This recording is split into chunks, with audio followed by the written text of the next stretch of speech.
राज्यात 5 ऑक्टोबरपर्यंत मान्सूनचा जोर कमी होण्याची शक्यता, काही ठिकाणी तुरळक पावसाची शक्यता।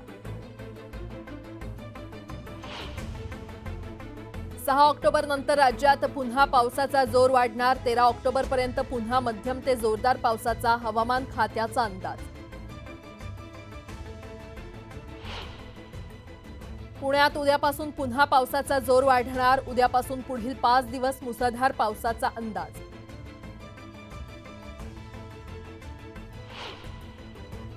कोयना धरण परिसरात मुसळधार पावसाची हजेरी। धरणात पाण्याची आवक वाढल्यानं धरणातून पाण्याचा विसर्ग। कोयना धरण दुसऱ्यांदा भरलं।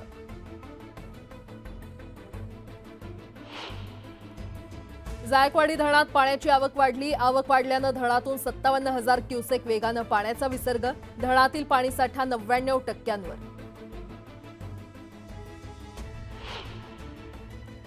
सांगली जिल्ह्यातील 83 पाझर तलावांमध्ये 70% पाणीसाठा। गेल्या वर्षीच्या तुलनेत 47% जास्त पाणीसाठा झाल्यानं पाण्याची चिंता मिटली।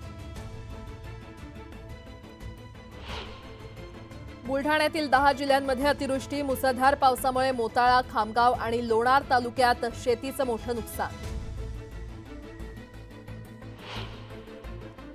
राज्यातील बाजार समित्यांमध्ये 1,37,000 क्विंटल कांद्याची आवक। आवक वाढल्यानं दरांमध्ये काही प्रमाणात घसरण।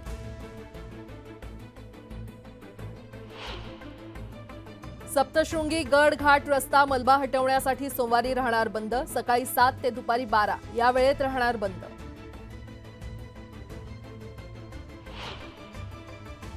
पश्चिम रेल्वेवरील गोरेगाव कांदिवली दरम्यान 6व्या मार्गिकेचं काम सुरू।